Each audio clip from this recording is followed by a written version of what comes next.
libro, estamos en la página 330.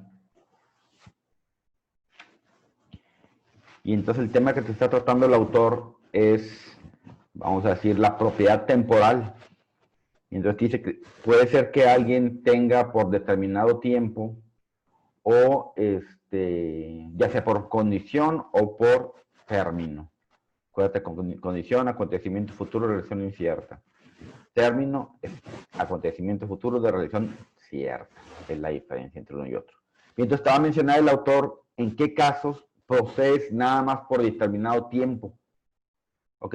Entonces te dice ahí en la 330, te dice el autor, mira, lo normal es que no puedes poseer nada más, no puedes ser dueño, perdón, por determinado tiempo. Tienes que ser dueño, o sea, vamos a decir, como te dijo, de manera perpetua, pues, ¿no? Y entonces no es normal que alguien posea nada más por determinado tiempo, pero hay algunas excepciones en la ley y que el autor te las va a mencionar ahorita. Propiedad temporal y el reporto. Fíjate cómo, ahí viene la definición de reporto. Espero que la hayas entendido. ¿No la entendiste? Te la voy a explicar. Es bien fácil. El reporto, de cuenta que es alguien que es inversionista. Alguien tiene dinero. Y alguien, vamos a decir, que en su caso quiere ese dinero para reinvertirlo. Y entonces esa persona que tiene el dinero le entrega el dinero a ¿verdad? Para que él lo va a mover. Y finalmente le da a cambio un vale, ¿verdad? Te dice ahí algunos títulos, le da un vale ahí para que se entretenga. Y el día de mañana, cuando vence el documento, cuando digan ellos hayan señalado la fecha de la devolución, le devuelve los documentos a y le devuelve lo que originalmente le habían dado, más, dice ahí la ley, un premio, o sea, más los intereses. ¿Ok? Entonces, por ejemplo, ¿cuál es la ganancia del que está recibiendo el dinero? Ah, pues que él está pagando unos intereses más bajitos de lo que él está ganando. ¿Ok? Entonces, le entrega su dinero, le da un vale. Ahí te vienes en 2, 3 meses. Ok. Vuelven 2, 3 meses, me devuelven los títulos, yo te pago el dinero que originalmente me diste, ¿ok? Y te doy además, te dice ahí la ley, un premio, intereses. ¿Ok? Y mi ganancia es, pues que yo acá el dinero lo manejé y lo presté a una tasa más alta, ¿verdad? Y, oye, ¿por qué no hace el otro directamente eso? Ah, pues porque no tiene el contacto para, para hacer el negocio con el otro, ¿verdad? Que el otro paga mejores intereses, ¿verdad? O a lo mejor, ¿verdad? De aquí está arriesgando y el otro no quiere arriesgar, ¿verdad? De alguna u otra manera, tiene un título, tampoco va a prestar sin riesgo, ¿verdad? Nadie presta sin riesgo. Les decía yo precisamente a los de la otra clase, ¿no? Nadie presta sin pedir una garantía, nadie. El que se dedica a prestar siempre va a pedir una garantía. ¿Ok? Bien. Entonces, le presta. Entonces, fíjate cómo te dice aquí la definición de la ley, más para ver lo que dice y tratar de entenderle a lo que dice la ley. Luego estén allá quejándose. El maestro se pone a leer el libro, pues para ver si le entendiste, por eso quiero que lo leas. En virtud del reporto, el reportador es el inversionista, vamos a decirlo, ¿ok? Adquiere por una suma de dinero la propiedad de títulos de crédito. Entonces, dice, adquiere por una suma de dinero, él entrega dinero, la propiedad de unos títulos de crédito, ¿ok? Y se obliga a transferir al reportado, el reportado sin intermediario, como que dice, el que está acá en el medio, ¿verdad? Intermediario, ¿ok? Se obliga a transferir al reportado otros títulos de la misma especie en el plazo convenido, ¿ok? Entonces hasta ahí vamos, pues, ¿no? Entonces te dice, el inversionista, ¿ok? Entrega dinero a cambio de la propiedad de unos títulos. Y luego, en determinada fecha, se obliga a devolver unos títulos, vamos a decir, ahí son fungibles, los mismos títulos u otros, ¿ok? Y compra contra reembolso del mismo precio, perdón, más un premio, ¿ok? Entonces, esa es la obligación. ¿Sabes qué? Te entrego dinero, me das la propiedad de unos títulos. El día de mañana, el día que hayan fijado, me comprometo a devolverte u otros títulos fungibles, ¿ok? Te los voy a devolver, fui dueño por un tiempo, y tú me vas a dar a cambio el precio que originalmente me diste por esos títulos, más un premio, más los intereses. ¿Ok? el premio queda en beneficio del reportador. El reportador es el inversionista, ¿ok? Salvo pacto contrario. Entonces, para que le entiendas, ahí ponle una nota marginal. Reportador, inversionista. Reportado, intermediario. Porque si no, no le entiendes. Está muy confuso, vamos a decir, como que está confusa la definición. El reporto se perfeccionará por la entrega de los títulos y por su endoso cuando sean nominativos. ¿Ok? Habíamos visto por ahí en la clase, acuérdate que hay 3 tipos de endosos. ¿Ok? Cómo se transmiten los títulos de crédito. ¿Cómo se transmiten? Con una firma. Entonces, un título de crédito que hemos visto tiene este tipo de endosos. El endoso en propiedad, el endoso en garantía y el endoso en procuración. ¿Ok? Entonces, son 3 maneras de transmitir el título de crédito. ¿Ok? Entonces, te dice ahí, ¿verdad? Cuando, en este caso, por ejemplo, vamos a imaginar que el intermediario, ¿verdad? Él le entrega títulos al inversionista, ¿okay? Se los va a endosar. El título está a mi nombre. ¿Okay? Aquí dice que alguien me debe. Bueno, este mismo título te lo entrego a ti. Vamos a imaginar que es un pagaré. Te lo entrego a ti. Yo te lo endoso. Tú eres el dueño ahora. Puede ser que él lo transmita a otro. Él va a endosar el documento, ¿verdad? Es como si fuera una sesión. ¿Okay? Él se lo va a ceder a otro. Después lo van a ver ustedes en título de crédito. No me quiero meter en este tema. ¿Ok? Bien, él se lo va a ceder a otro, pero él está obligado a conseguir unos títulos iguales para que el día de mañana le devuelvan el precio más un premio. ¿Ok? Y entonces vamos a imaginar que le devuelven a él el título, ¿verdad? Al inversionista, al intermediario le devuelven el título. Ah, bueno, pues aquel, como es el titular, él va a endosárselos ahora a este. Entonces el documento puede traer un montón de endosos. Yo se lo pasé a este y al otro y al otro y ahí va transmitiéndose el documento de mano en mano, pues, ¿no? Te dice más adelante en el siguiente párrafo el autor, bueno, eso nada impide que sean los mismos títulos, ¿verdad? Es cierto que se transmiten títulos de crédito, pero que son aquí cosas fungibles, pero nada impide que se devuelva al final de la operación de los mismos títulos. Más adelante te habla del favor del fideicomiso.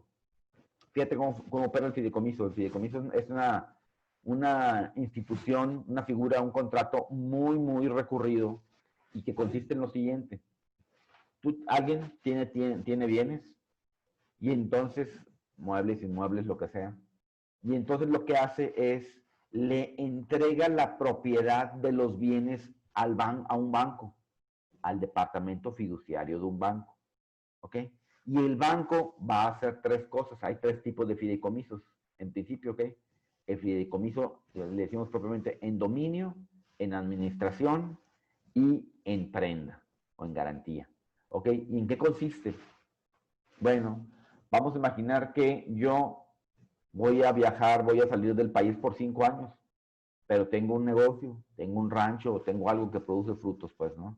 Y entonces, ¿quién va a atender mientras yo estoy en otro lugar, en otra ciudad? ¿Quién va a atender el negocio? Acuérdate, como bien dicen, el que tiene tienda, que la tienda, y si no, que la venda. ¿Ok? Si tú no estás pegado ahí, los empleados te van a robar. ¿Ok? Un negocio tiene que dar lo suficiente, o sea, los frutos del negocio, y tiene que dar además para lo que se roban los empleados y además para lo que se roban los clientes. ¿Has visto tú cómo entra la gente a los supermercados? Yo no entiendo la gente que se pone a comer adentro de una tienda, o sea, que se empieza a comer las cosas antes de pagarlas, no entiendo. No me da, estoy bien sonso. No entiendo a esa gente, ¿no? No cometen el delito de robo, porque el delito de robo se comete pasando la caja. Mientras no hayan pasado la caja, no se comete todavía el delito de robo. Entonces, aunque alguien esté viendo, ya sabes que tienen cámaras de vigilancia, aunque ellos estén viendo que fulanito se está metiendo cosas allá en las bolsas o lo que sea, mientras no pase la caja sin haber pagado, entonces no comete el delito de robo. Bueno, y bueno, pues ahí está la gente, te digo, yo no entiendo quién dice ese tema. Tenía que desahogarme, yo creo.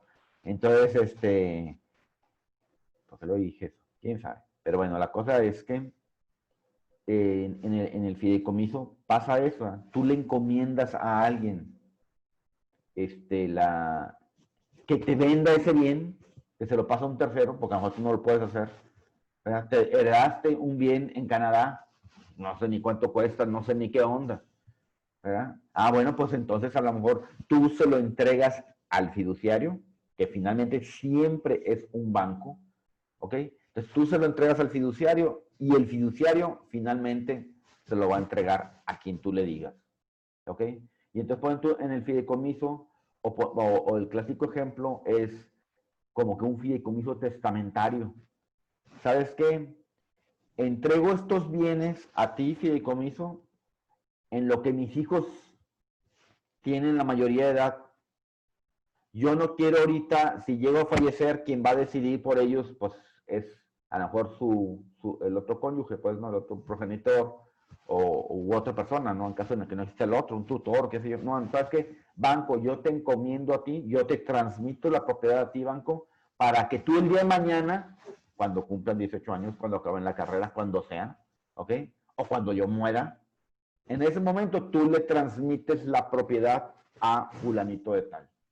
Entonces es muy común que en los fideicomisos, por ejemplo, bueno, el banco te va a cobrar por eso, por esa administración, o por eso encomienda de venderle a otra persona el bien. Entonces el banco te va a cobrar por ese dinero, por ese dinero, por esa actividad, pues, ¿no? O puede ser que alguien diga, por ejemplo, oye, hazme 500 cabezas de, 500 motores o qué sé yo. Y el otro dice, pues sí, pero ¿cómo sé yo que el día de mañana me los vas a pagar? Yo me voy a aventar, sí, y el día de mañana, ¿cómo sé si me lo voy a...? Ah, mira, vamos a hacerlo de esta manera. Yo el precio de la cosa se la voy a entregar al banco. Y ahí está la cosa dada en garantía. El que pidió los motores ya no es dueño de ese dinero, o si iba a pagar con una casa o con lo que fuera a pagar, él ya no es dueño en ese momento. ¿Ok? Se lo entrega al banco y el banco es el dueño. Entonces el banco, el día de mañana, hizo los motores y vamos a decir, pues el que hizo los motores los entrega o se los entrega al banco o qué sé yo. Entonces él, el dinero, ya se lo entrega al que hizo los motores. Entonces pueden decir que es un fideicomiso en garantía, ¿verdad? El dinero, la casa o lo que se haya comprometido a entregar, que era originalmente de una de las partes, bueno, lo está cuidando, está como un tercero cuidando la cosa. En tanto ven,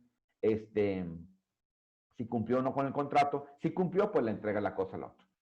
Ahí la situación difícil, los bancos, vamos, una de las cosas que no es negocio para un banco es el fideicomiso, precisamente. ¿Por qué? Porque es muy conflictivo, es muy problemático, ¿verdad? ¿Por qué? Porque, imagínate, alguien dice, hizo los 500 motores, sí, pero no me los entregó a tiempo, no le pagues. Sí, pero no es de la calidad que prometió. Sí, pero y entonces el banco ya lo tiene que hacer de juez. Y se va a meter en una bronca.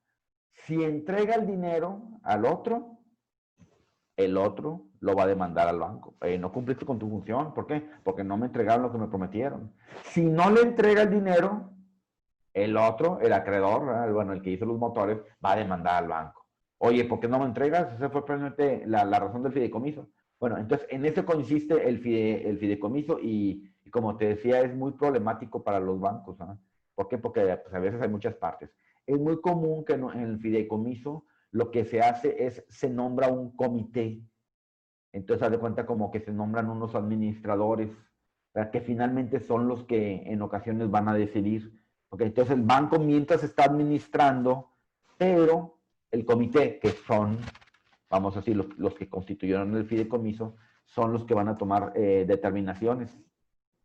Entonces, en el fideicomiso hay tres partes: el fideicomitente, el fiduciario y el fideicomisario. Fideicomitente es el que aporta los bienes al fideicomiso. Fiduciario, el banco. Y el fideicomisario, el beneficiario. ¿Ok?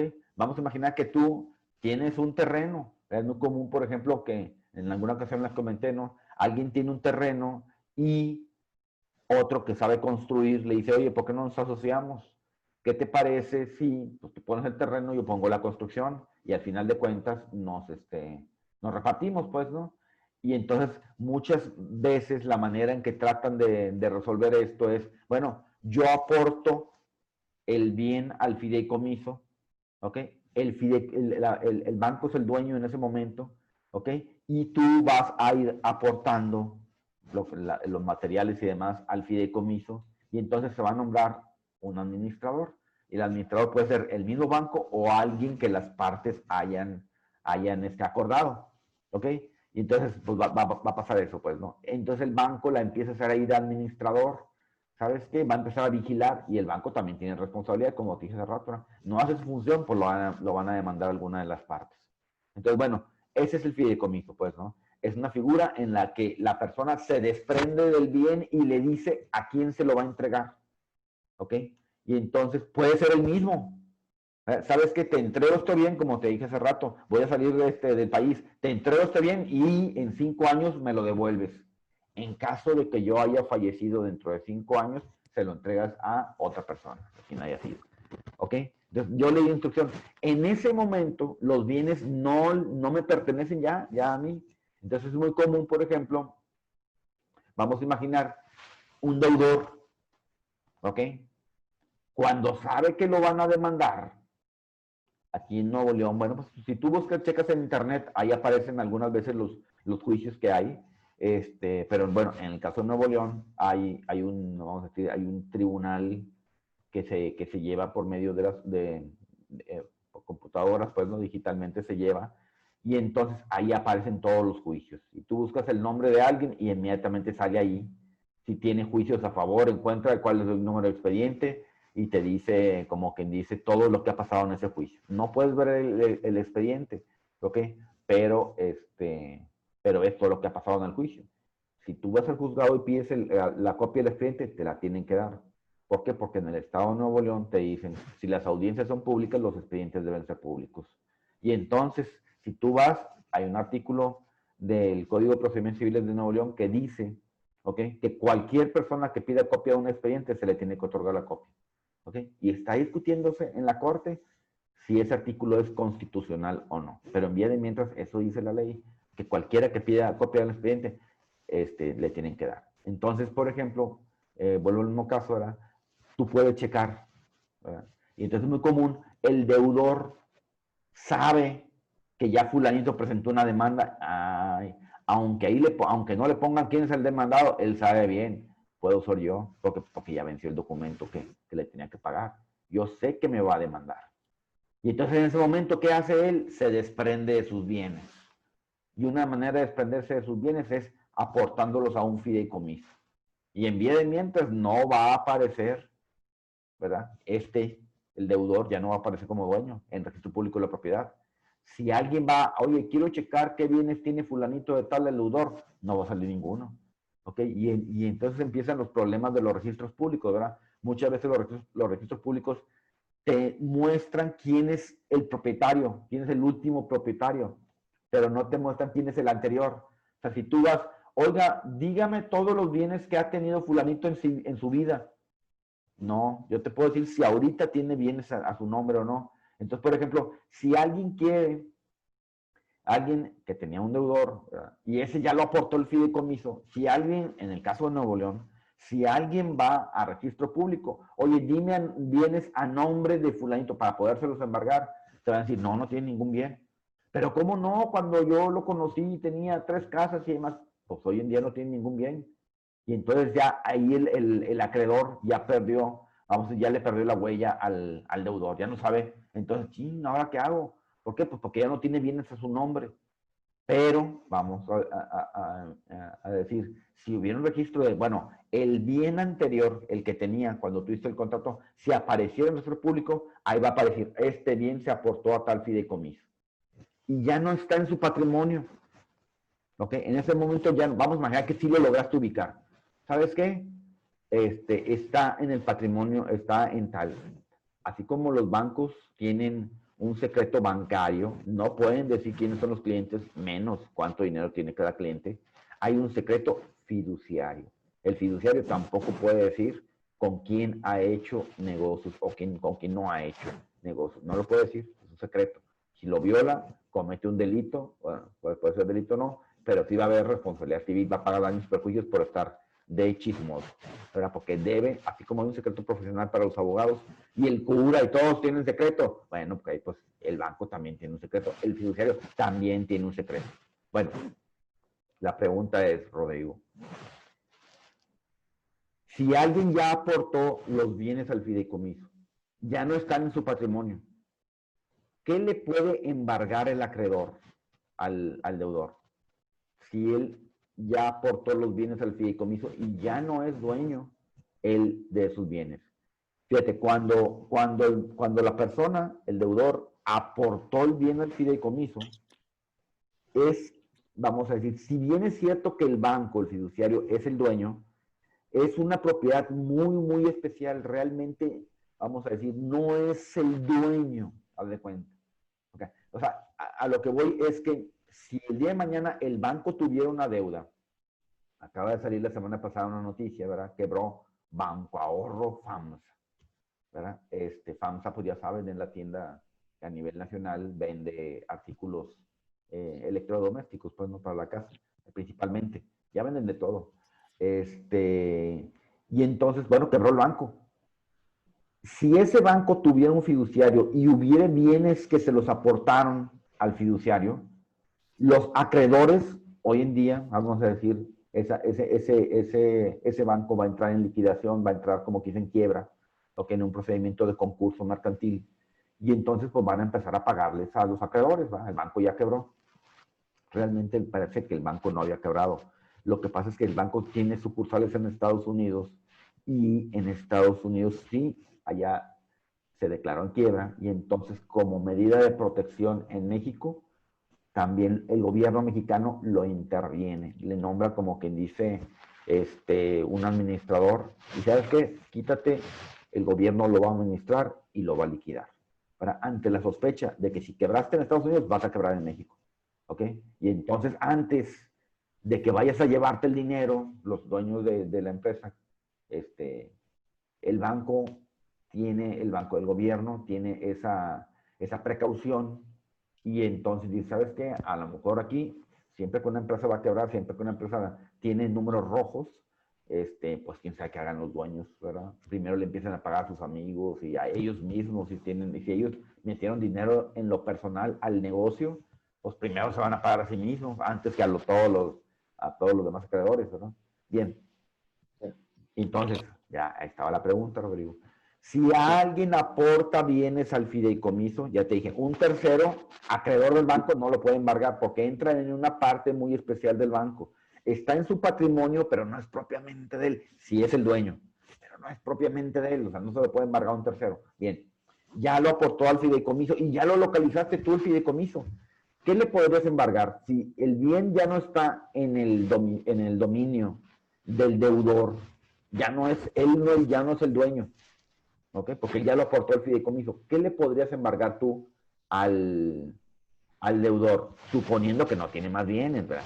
No, le embargó un carro, maestro. No, bueno, por eso supone que todos los bienes que tenía los aportó el fideicomiso. Sí, que suponiendo que ya no tiene nada, porque todo lo Ya no metió tiene nada. al fideicomiso. ¿Mandé?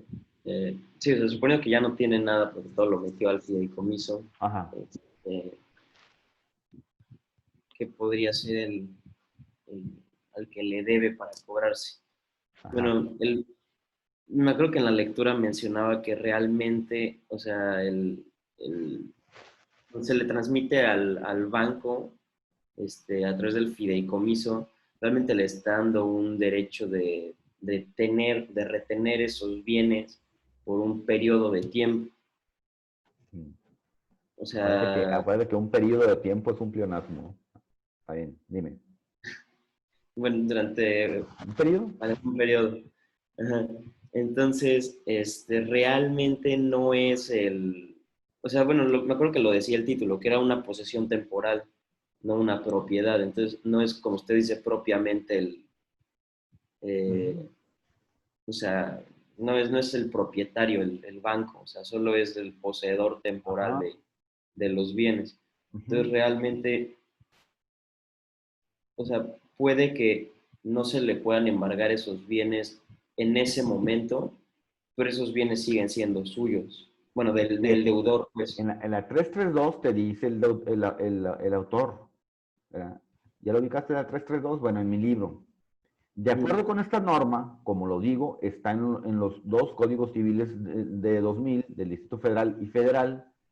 Si por cualquier otro título análogo se le transmite a una persona el derecho de retener una cosa temporalmente, lo que se le transmite es la simple posesión, ya sea originaria o derivada, y así cuando se le transmite al banco fiduciario a través del fideicomiso el derecho de retener temporalmente los bienes fideicomisados, se le estará transmitiendo la posesión que será temporal, pero se habrá eliminado el problema de precisar si se le transmitió o no la propiedad y si esta en el fideicomiso es una propiedad especial o es sui generis. ¿Ok? Entonces te dice, así a través de la anterior explicación se habrá resuelto el problema de la naturaleza jurídica de la propiedad fiduciaria, pues ya no se pensará que se transmite la propiedad, sino solo la posesión.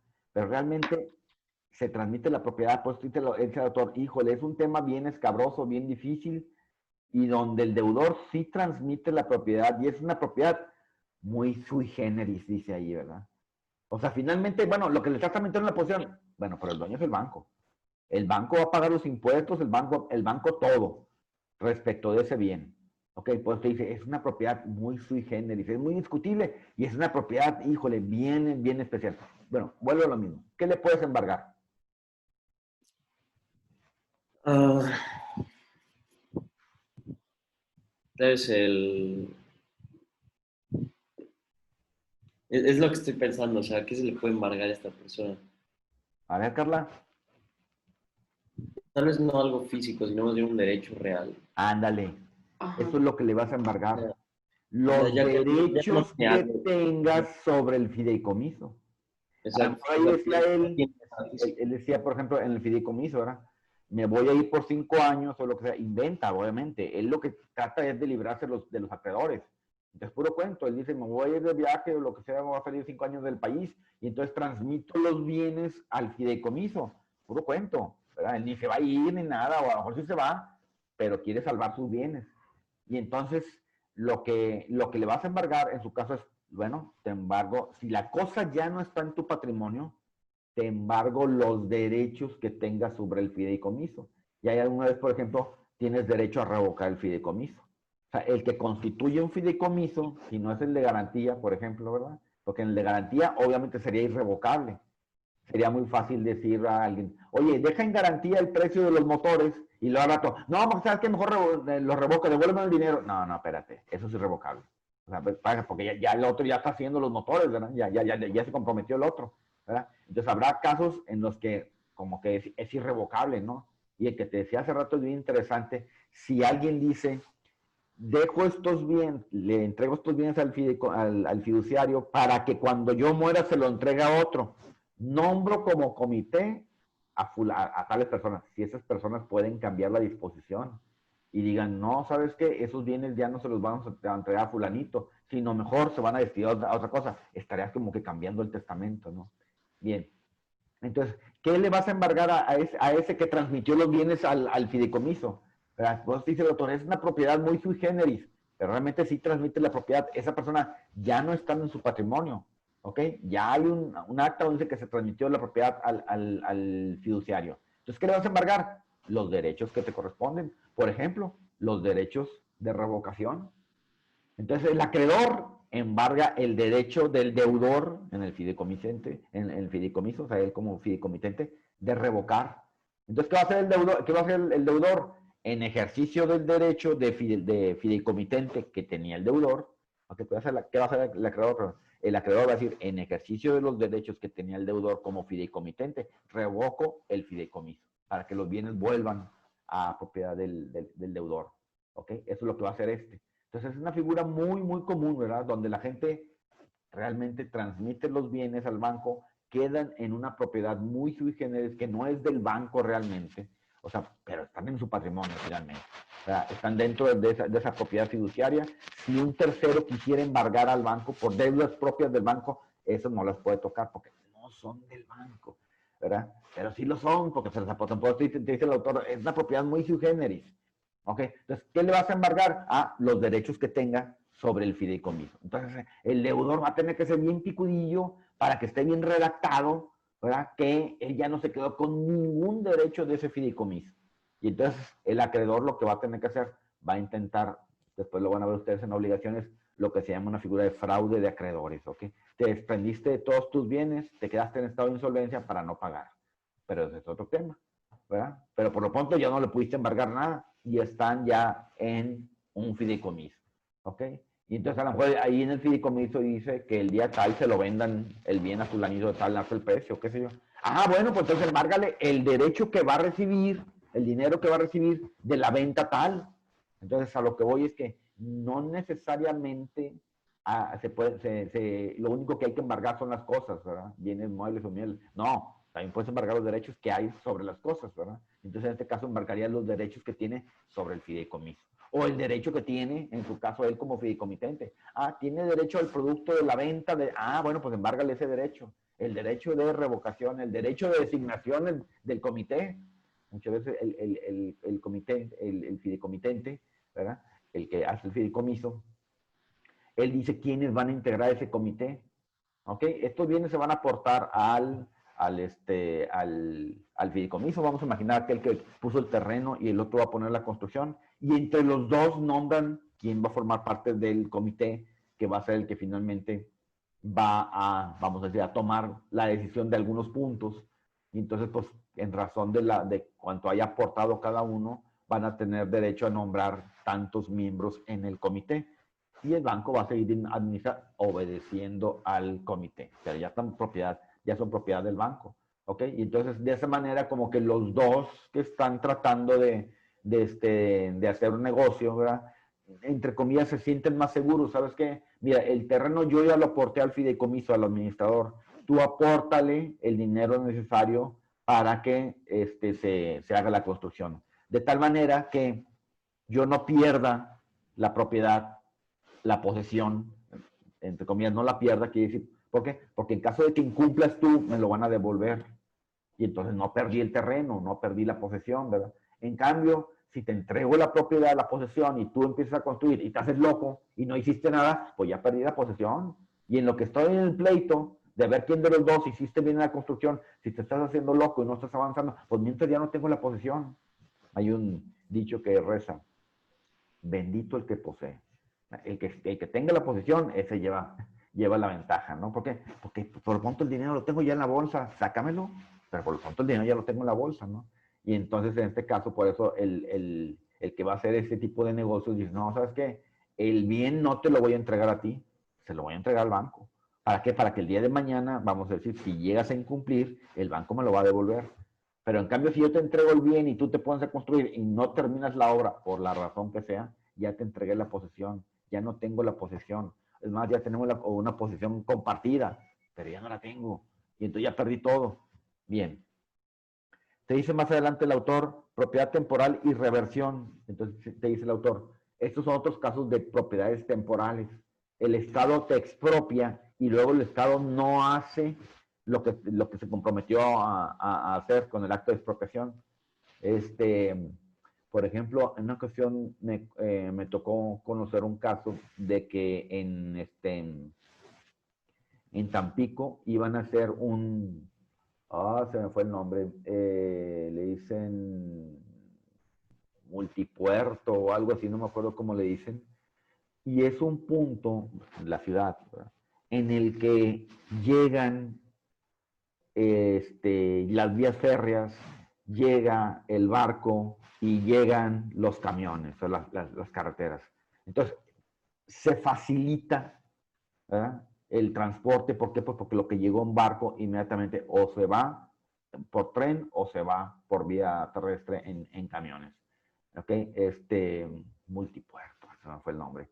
Bueno, entonces de cuenta, allá en Tampico hicieron eso, ¿verdad? Le expropiaron a muchos terrenos, ¿verdad? Para hacer eso, y el Estado nunca lo hizo. Y entonces viene de retache, no lo hiciste, pues devuélvemelo. Claro, el Estado también le puede decir, bueno, pues tú devuélveme el precio. Y empieza el relajo, ¿verdad? Bueno, pues tú lo usaste por algún tiempo, págame la renta. Como tú, Estado, usaste el bien, lo hayas o no lo hayas usado, ¿verdad? Pero finalmente lo tuviste en tu poder, pues págame la renta. Pues tú devuelves el dinero que te pagué, pero actualizado con intereses y entonces ya se hace el relajo, ¿verdad? Pero puede ser que alguien diga, ¿sabes qué? Eso, como el Estado no cumplió con lo que prometió, con eso de la expropiación, entonces se devuelve. La expropiación no es un tema sencillo, ¿no? Porque surgen... Y sí, cuando hicimos el examen, o sea, por sí nos dio como... Todo digo, apágale ahí a tu tele. Entonces, no es un tema fácil el tema de las expropiaciones. Por ejemplo, el famoso caso es el aeropuerto que se iba a hacer, ¿no? El de la Ciudad de México. Y entonces entran muchos intereses, todo el mundo quiere ganar lana, todo el mundo quiere robar, va a quedar punto, ¿no? Y entonces entran muchos intereses y bueno, imagínate ahí, en ese caso en particular pasa exactamente eso, ¿no?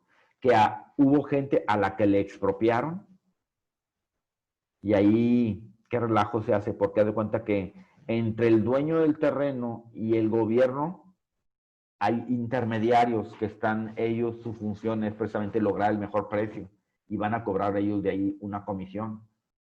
Son puro cuento, son los mismos del gobierno, ¿verdad? Que mandan a alguien, oye, engaña al dueño del terreno y más aquí eran ejidatarios y no sé qué tanto relajo, ¿no? Y bueno, el puro cuento, el gobierno ya sabe por dónde van a pasar las carreteras, ya sabe cuáles son, qué es lo que va a afectar. Y entonces de antemano el gobierno va y compra los terrenos, le dice a fulanito, ahora manda a algún, pues el gobernador manda a alguien y le dice a fulanito, ve y compra tal terreno y tal terreno y tal terreno y tal terreno. Los compran, pues, a lo mejor precio bien barato. Y luego esos le van a vender el terreno al gobierno. O sea, mandan a alguien ahí como se dice, un testaferros, prestanombres, quien sea, va y compra el terreno que no sirve para nada, pero por ahí va a pasar una carretera y no lo sabe nadie más que el gobierno, ¿verdad? Y entonces van y compran esos terrenos baratos a los que viven ahí, los dueños, y luego ellos mismos se lo van a vender al gobierno a un precio altísimo. Aquí en el caso de Monterrey, por ejemplo, bueno, hace unos 10 años se hizo una carretera, una autopista entre Monterrey y Saltillo. Y por ejemplo, yo supe de casos de que habían comprado un terreno que compraron en 3 millones de pesos al dueño original. Ese, bueno, ya el que compró, se lo vendió el gobierno, al gobierno federal, bueno, que es una carretera federal. Hay carreteras estatales y hay carreteras federales. Se lo vende al gobierno federal en 26 millones de pesos. Entonces compró en 3 y se lo vendió en 26. Y así un montón de medio de terrenos, ¿no? Entonces que en esa carretera, pues todos los gobernantes ahí pues, se llevaron, no sé, 1,000, 2,000 millones de pesos, nada más en la pura compra de terrenos, ¿ok? Bueno, entonces ahí andan intermediarios, ¿verdad? Tratando de supuestamente decirle al dueño que ellos van a lograr el mejor precio frente al gobierno. Entonces, pueden ser que conozcan al gobierno, pueden ser que no, pero lo cierto es que se van a llevar una lana, ¿verdad? Se van a llevar ellos una comisión. Lo normal que se lleva un comisionista por la venta de un terreno es el 5% del valor de la operación.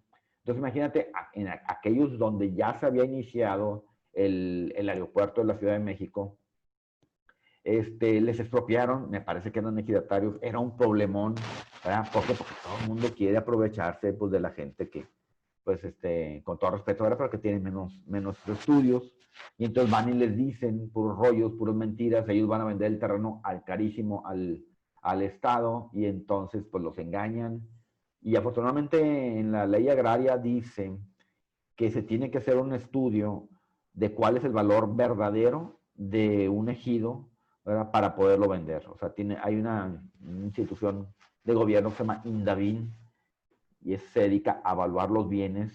Cuando un ejidatario quiere vender un bien, en principio no lo puede vender, se lo puede vender a otro ejidatario. Bueno, pero bueno, ahorita ya la ley ya permite que muchos ejidos ya, bueno, la ciudad ya alcanzó a los ejidos. Me tocó un caso de Acapulco, ¿verdad? Donde iban a construir un Soriana en un ejido, ¿verdad? Porque ya la ciudad alcanzó los exteriores, lo que eran exteriores, y entonces necesitan pedir permiso el ejido para convertirse en una propiedad común y corriente. ¿Ok? Entonces hay un registro agrario donde se registran todos los bienes que vienen de ejidos. Acuérdate que el ejido es una tierra que donó, que regaló el gobierno federal a favor de campesinos, principalmente. ¿Ok? Esos son los ejidos. Y luego hay una figura muy parecida que son las comunidades. Las comunidades son tierras que el gobierno de un estado dio a campesinos. Entonces hay ejidos y hay comunidades. ¿En qué se distingue una y otra? ¿Quién proporcionó el terreno? ¿De quién era originalmente ese terreno? ¿Del gobierno federal o del gobierno del estado? ¿Ok? Entonces puede ser que los dos hayan expropiado, ¿verdad? Que cualquiera, uno expropió un bien y ahora como lo expropió el gobierno del estado, pues es propiedad del estado. Puede ser que lo haya expropiado el gobierno federal, bueno, pues es propiedad del gobierno federal. Y ese es el que finalmente está vendiendo. Bueno, entonces, volviendo al caso del aeropuerto de la Ciudad de México, imagínate, ya les habían expropiado, no sé si les expropiaron o les vendieron a los ejidatarios de la Ciudad de México. Si les hubieran expropiado, porque muchos de ellos se pueden resistir, ¿ok? Y entonces dicen, no, o sea, que no te vendo, no te vendo, no te vendo. Bueno, si no te vendo, te voy a expropiar. ¿Por qué? Pues porque por aquí va a haber un aeropuerto y por aquí va a haber un camino, o sea, por el bien común. Fíjate, por ahí vi yo una noticia en Estados Unidos. Puede ser que alguien, vamos a imaginar que quieran, cuando iban a hacer de ahí salió la noticia, cuando iban a hacer el famoso edificio, el Empire State, había alguien que no quería vender, o sea, bueno, le compraron a varias personas para hacer toda una cuadra, qué sé yo, el edificio, ¿no? Y había uno que no quería vender, y de hecho no vendió, me parece, hay una esquina, según decía el artículo ese, de ese u otro edificio, que hubo uno de una esquina que tenía un barecito, que tenía 80 años ahí en el barecito, pues no quería vender, no quería vender, no quería vender, y no vendió. Entonces, no me acuerdo si está en la esquina o en el medio o lo que sea, pues no, se le respetó, porque él no quería vender y no vendió. Y le ofrecieron todo el dinero del mundo y no vendió. Bueno, pero ahora sí, en la noticia lo que importante que decía es que si alguien tiene un proyecto, vamos, así de esa importancia, ¿verdad? De un edificio que va a dar oficinas, fuentes de trabajo y demás, y va a beneficiar mucho a una colectividad, puede llegar el caso de que le expropien a ese por hacer una obra privada, no el Estado, privada. Así decía en el caso de Estados Unidos, ¿no? Pueden llegar a expropiarte para una obra privada. Bueno, en México no hemos tenido todavía esos casos, pues. Pero bueno, entonces te digo, en el caso del aeropuerto de la Ciudad, de la Ciudad de México, pues no sé, el primer aeropuerto, no sé si les compraron a los que originalmente eran dueños o les expropiaron. El problema va a pasar ahí, ¿no? O sea, por ejemplo, vamos a imaginar que les hayan expropiado, ¿verdad? Para que apliquemos el caso que te está mencionando el autor. Vamos a imaginar que les hayan expropiado, les pagaron, la Constitución dice que les pueden pagar en 10 años, ¿eh? Pues vamos a imaginar que les pagaron cash. El problema es, por ejemplo, que ellos, pues sí, les pagaron, no sé, 3,000 pesos el metro cuadrado o lo que sea. Sí, nomás que en el medio hay muchos intermediarios que se llevaron lana. Finalmente, al dueño del terreno de los 3,000, a lo mejor le tocaron 500. Y toda la bola de ratas que se amolaron al dueño del verdadero del terreno, ¿verdad? Todos los que estaban metidos fueron los que se llevaron los 2,500 pesos por metro cuadrado. Entonces va a empezar ese problema, ¿no?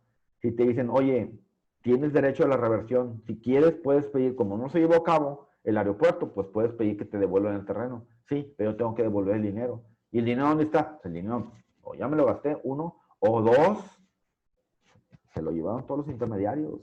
Todos los que dicen, yo conozco fulanito, y te van a mejorar, con mi intervención te van a dar un mejor precio. Si tú vas, a ti te lo van a dar, no sé, a 1,000 pesos.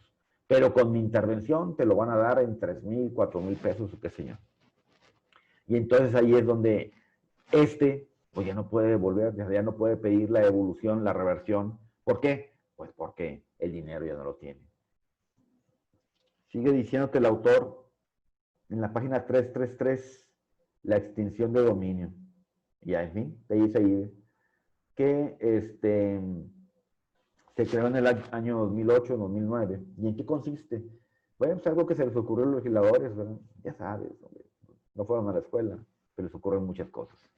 Y entonces dice ahí que para evitar algunos delitos, se inventó esta figura que consiste en que si un bien, te dice en la 334, te pueden, en esta extinción de dominio, o sea, si hubo un bien con el que finalmente se cometió un delito, particularmente hay determinado tipo de delitos, te los menciona más adelante el autor, ¿verdad?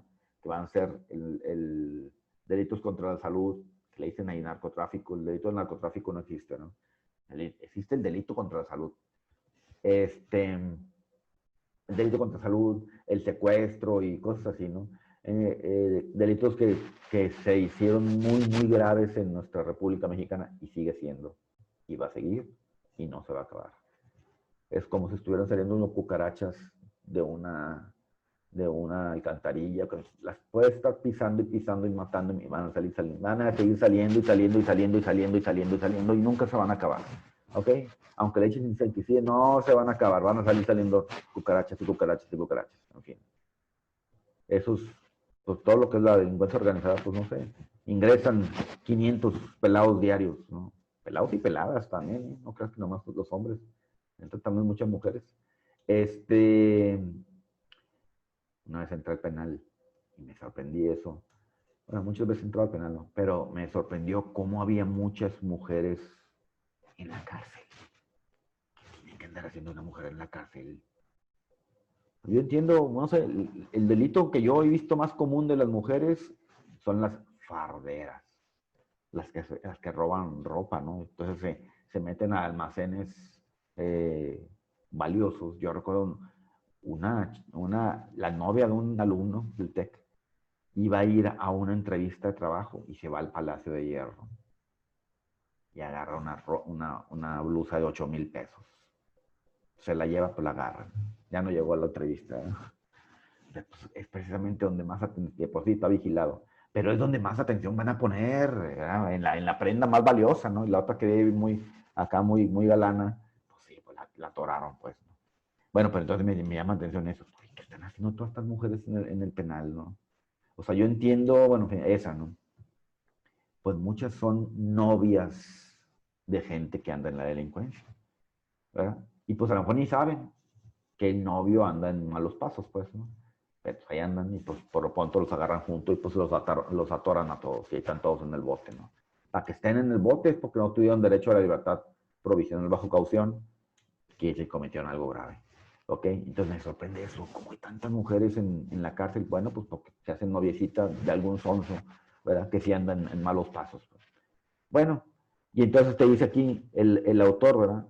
Que se creó esa figura, ¿verdad? En el caso en el que haya habido bienes que se utilizaron para la comisión de ese tipo de delitos, entonces el Estado te los confisca, ¿verdad? Te los quita antes de que se determine si la otra persona cometió o no cometió delito. Entonces, por eso dice, por ejemplo, en la letra A te dice, serán objeto de extinción de dominio aquellos que sean instrumento, objeto, producto del delito, o sea, con el delito se hizo esto, ¿verdad? Sabes que el delincuente que se dedica a este tipo de delitos, ¿verdad? Con el dinero compró una gasolinería, se empiezan a lavar el dinero, ¿verdad? A convertirlo en dinero bueno, como quien dice, ¿no? El dinero para los delincuentes es un problema, ¿eh? No creas que es un tema fácil, ¿eh? No tienen dónde guardar el dinero. O sea, es tanto el dinero como es puro efectivo. No tienen dónde guardar el dinero. Y entonces es un problema el trasladar el dinero. El dinero pesa mucho. Inmediatamente la policía detecta cuando un carro va todo achaparrado, efectivo, porque ya trabaja en la PGR, hoy en día FGR. Inmediatamente la policía ve un vehículo que está todo achaparrado y dice, ese algo trae. Y o trae dinero, o trae drogas, o trae armas. Una de las tres trae, ¿verdad? Pero ese vehículo no puede decir que hay una persona y va todo achaparrado. Entonces, es todo un arte para ellos transportar el dinero. Yo recuerdo del caso de un tipo que en Estados Unidos le pagaban por transportar dinero de una ciudad a otra ciudad. ¿Verdad? Porque es un problema, insisto, es tanto el dinero que manejan que es un problema manejar, transportarlo, pues, ¿no? Entonces, él intervenía, vamos, su función dentro del narcotráfico o contrabando, no sé cuál delito era de donde venía la procedencia del dinero. Su función era, entre comillas, era menos grave, o sea, o menos peligrosa, porque nada más transportaba el dinero. Él no entregaba ni cosechaba la droga ni andaba matando gente. Pero tanto peca el que mata a la vaca como el que les tira la pata, señala el dicho, ¿no? Entonces, tan grave es lo que estás haciendo, transportar el dinero, como el que está sembrando la droga o lo que sea, ¿no? Y entonces va a ser castigado. Bueno, entonces te está diciendo aquí, ¿verdad? Lo que haya sido producto del objeto o producto del delito. Ah, con ese dinero compraste tal cosa el delincuente. Ah, bueno, entonces es eso, ¿verdad? Aquellos que no sean instrumento, objeto o producto del delito, pero que hayan sido utilizados o destinados a ocultar o mezclar bienes producto del delito. Aquellos que estén siendo utilizados por la comisión del delito por un tercero. Lo usó pero finalmente lo tiene un prestanombre, ¿verdad? Aquellos que estén intitulados a nombre de terceros, bueno, ok, también está eso, ¿no? Pero existen suficientes elementos para determinar que son producto de delitos. ¿Cómo has hecho tanto dinero en tanto tiempo? Aquí en Monterrey se ha convertido en un problema grave. Monterrey relativamente era una ciudad tranquila. Entonces muchos narcos, la familia de los narcos se venían a vivir aquí en Monterrey. Pues porque finalmente, en fin, les gustaba como ciudad. Y entonces en las escuelas se convirtió eso en un problema. En las escuelas primarias, secundarias y demás, ¿verdad? Porque había muchos niños que eran hijos de narcos. Y luego se comete el problema que la escuela ya no les quiere dar, pues todo el mundo se da cuenta, ¿no? Y la escuela no les quiere dar el año siguiente la inscripción. Por lo pronto ese año están rezando todo el año, ¿no? Que no vaya a pasar nada, ¿no? Pero el año siguiente ya no les quieren dar derecho de inscripción. Y el problema es que le vas a decir al narco, ¿verdad? ¿Por qué no quieres inscribir a sus hijos el siguiente semestre? Bien, te dice todo eso. En el tercer romano te dice, toda persona que se considere afectada podrá interponer los recursos respectivos para demostrar la procedencia ilícita de los bienes. Fíjate, en una ocasión a mi cuñado le tocó precisamente, él rentaba una casa y, bueno, en fin, los tipos que la rentaron tenían 8 meses de no ir a la casa, de no usarla y no pagar la renta, ¿no? Entonces él promovió el juicio de desahucio para sacarlos y cuando ya, finalmente ganó el juicio y cuando entraron a la casa, el actuario y demás para desalojar, a sacar los muebles que hay y todo eso, encontraron marihuana dentro. Y no encontraron un churro, no, encontraron toneladas. Y entonces el problema es, oye, ¿qué hacemos? No, pues ciérrale mejor a la puerta porque esa tiene dueño. Al rato van a venir por ella, ¿verdad? Y entonces, si te la llevas, hermano, al rato va a venir el dueño por ahí y va a reclamar su producto, pues, ¿no? Él no sabía nada de eso, ¿no? Entonces, es muy común, pero pues precisamente la gente comete delitos en lugares donde renta. Ponen tú el que anda secuestrando gente y quiere mandar mensajes, ¿qué es lo que? Pues va a un cibercafé, ¿verdad? Ahí va a mandar, porque si llegan a rastrear quién es el que envió el mensaje, pues fue en un ciber, ¿verdad? Y entonces no lo va a mandar él de su computadora personal y ubican en dónde está. Entonces es muy común, ¿verdad? Que toda esta gente comete los delitos con cosas rentadas, ¿verdad? Transportan la droga en un avión rentado. En fin, rentan un vehículo para transportar la droga. Ahorita hay mucha gente que, pues bueno, pues el que anda entregando droga, pues se va en un Uber, ¿verdad? Para que no lo identifiquen, y en su caso identifican al Uber, no identifican al tipo, y el del Uber ni sabe, ¿verdad? Que va un pelado con no cuánto de droga y que van entregándolo de casa en casa, de cuenta, ¿no? Bien, entonces a todos estos, ¿verdad? Se dice ahí, la ley señala, por el que rentó y finalmente la casa la estaban usando para cometer algún crimen, algún delito, bueno, pues le van a quitar la casa al dueño. Antes que resolver si el otro realmente es culpable o no del delito, le van a quitar antes. Entonces, son las críticas que te va a hacer el autor más adelante, ¿verdad? la máxima penal de que todo indiciado es inocente hasta que se demuestre lo contrario, se ha echado por tierra por la anterior reforma constitucional, por lo que actualmente todo gobernado es culpable mientras no demuestre lo contrario. Entonces, por lo pronto, ¿sabes qué? Te van a quitar el bien, aunque el otro salga absuelto, ya te quitaron el bien por lo pronto.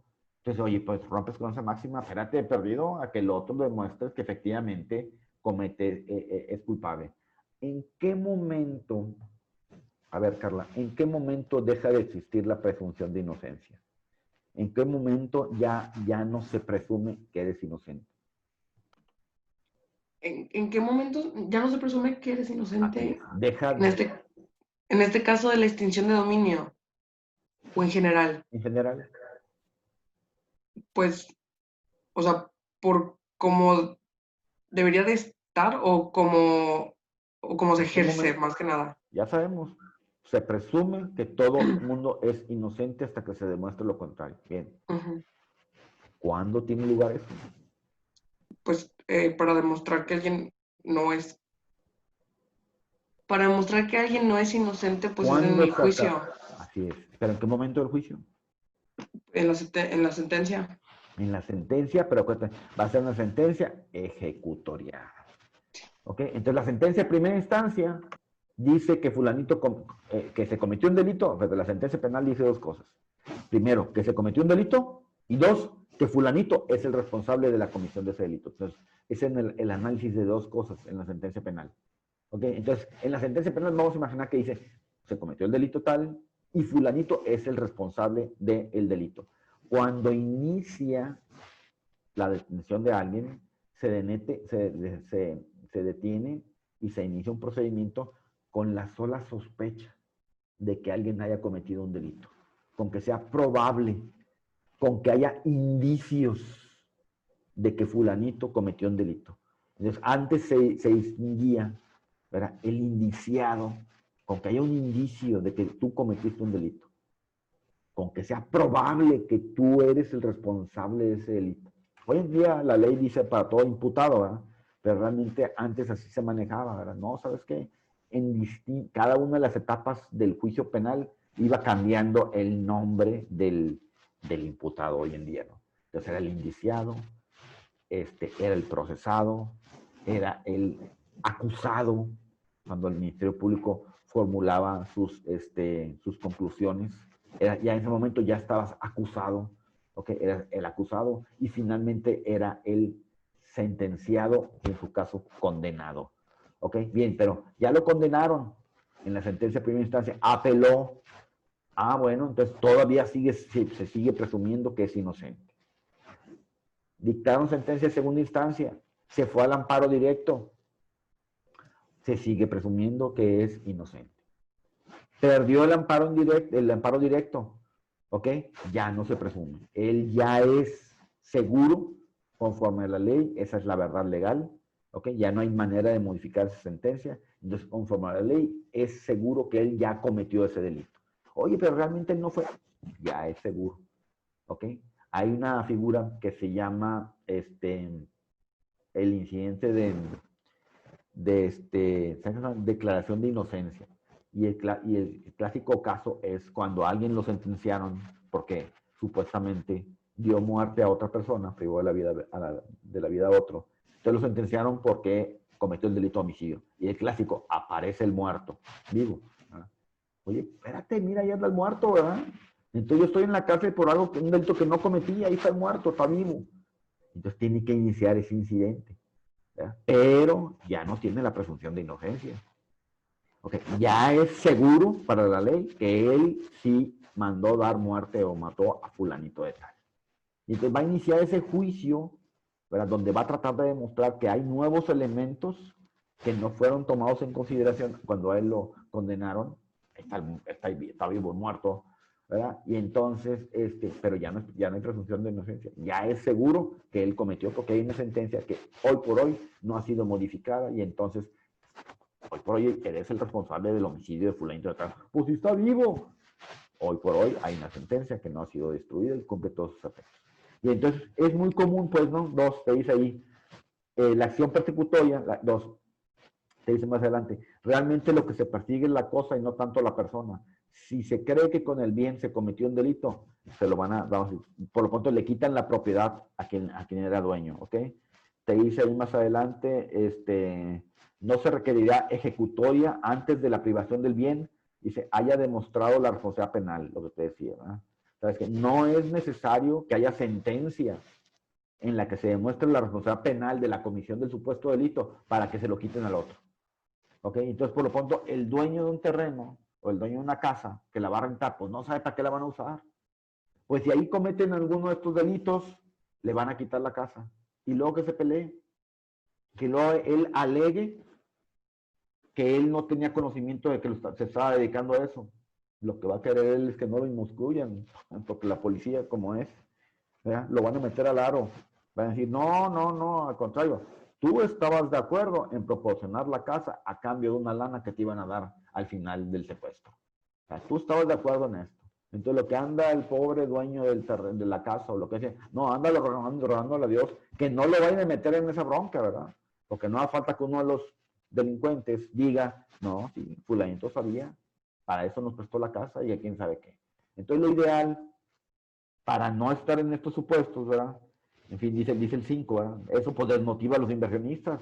Pues nadie quiere invertir entonces en renta. Porque si me vas a quitar el bien porque se metió alguien que no sabes.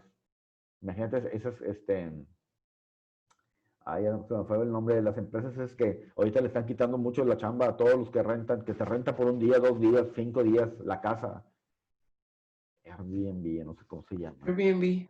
¿Verdad? Bueno, ¿sabes cuánto? Imagínate, pues menos, ¿sabes? O sea, perdió la otra renta es por un año o lo que sea. Bueno, pues algo más o menos, tienes idea de de a quién, qué está haciendo el que está rentando, ¿no? Pues de vez en cuando le das una vueltecita ahí a la casa que se ve, ¿no?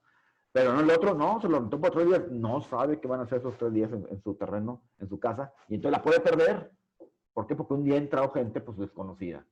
¿Verdad? Entonces, lo ideal es que esta persona que se dedica a rentar, es donde más problema da, el que renta un avión, el que renta un carro, pues con esos cometen los delitos precisamente, ¿verdad? No los identifican. Entonces, lo ideal para ellos es que guarden constancia de todo eso. Sabes que, mira, yo publiqué en el periódico que rentaba la casa, o lo publiqué en tal red social, que le saque foto, screenshot o lo que se ocurra, ¿verdad? Sabes que, mira, apareció y fulanito, aquí están las conversaciones que tuve con fulanito para decir, ¿sabes qué? O sea, yo no había mala voluntad. Él llegó porque yo lo anuncié. No es que yo lo conociera desde antes. ¿Ok? Entonces, pero tiene que protegerse mucho el dueño, porque si no lo va a perder. Y en mientras ya le quitaron la propiedad y ya después que se pelee, pero por lo pronto ya no tiene la propiedad. ¿Ok? Entonces ya perdió todo. Y digo, y él anda rogando porque no lo vayan a inmiscuir en la comisión del delito, que puede ser lo más grave de todo, ¿no? Todavía, ¿sabes qué? Te metes. Yo me tocó conocer un chavo que él tenía un ciber, y como te dije, los secuestradores van a los ciber. Van a los ciber y de ahí empiezan a mandar mensajes y demás, ¿verdad? Para que no lo localicen. Bueno, finalmente detuvieron en este caso, detuvieron a los secuestradores y vieron de dónde venía los mensajes que enviaban de tal ciber. Pues se llevaron, por lo pronto se llevaron al dueño del ciber. El dueño del ciber ni sabe qué están haciendo cada quien en la computadora, ¿verdad? Y bueno, por lo pronto lo llevaron y pues lleva ahí 10 años detenido, demostrando su inocencia. ¿Verdad? Yo no sabía, pues aquí venían seguido, nomás así que no los conocías y demás. Y pues por lo pronto estás en la bronca, ¿verdad? Y más ese tipo de delitos, como que ya hay consigna por parte del Estado. Nadie va a salir en libertad.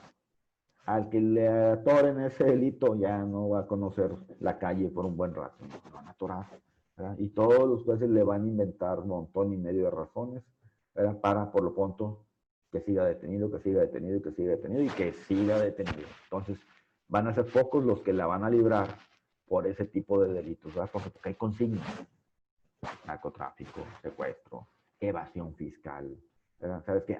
Hay consigna, pues, ¿no? De los mismos jueces, ¿verdad? ¿Sabes qué?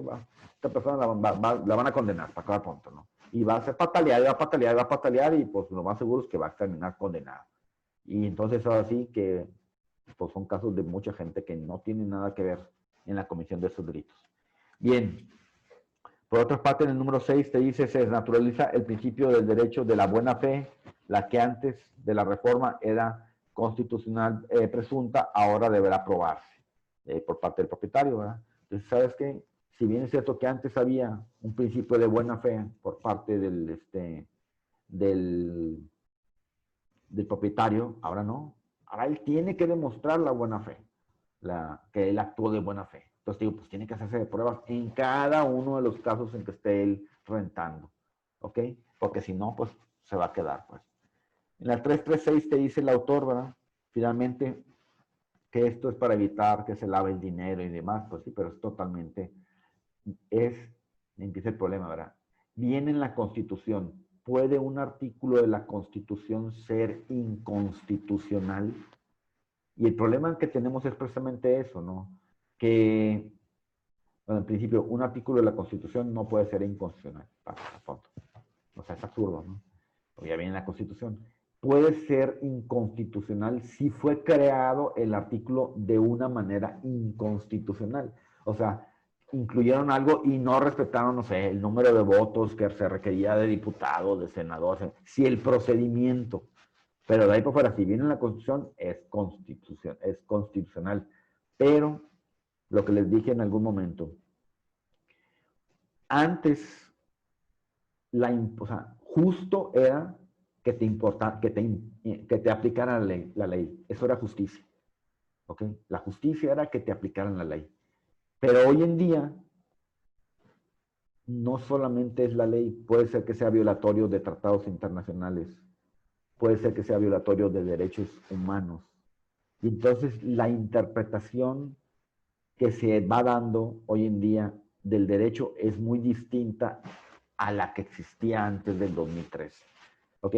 Como te decía, antes lo justo era que te aplicaran la ley, aunque la ley fuera injusta. ¿Ok? A lo mucho podías pelear la inconstitucionalidad, pero hoy pudieras alegar no solamente la inconstitucionalidad, sino la inconvencionalidad o de convenciones, de tratados, o en su caso, que es violatoria de derechos humanos.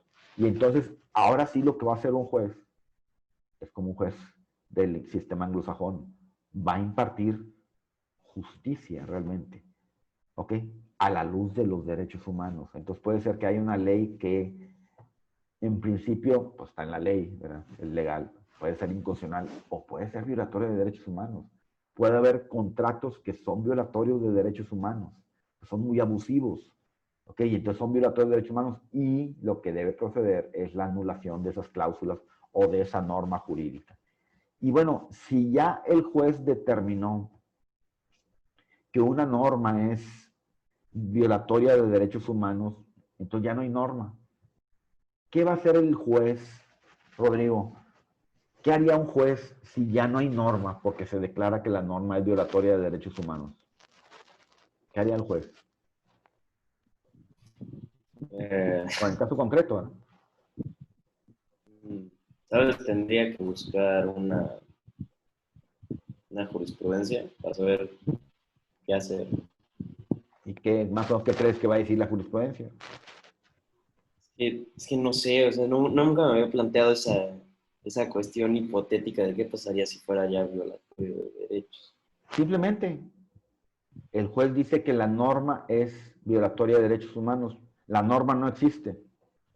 ¿Cómo debe resolver un juez cuando la norma no existe? Tiene que idear una forma. ¿Cuál? Es que no estoy muy seguro, o sea, pero tendría que buscar una forma de hacer, bueno, de resolver este problema sin utilizar Ley. esa. Entonces,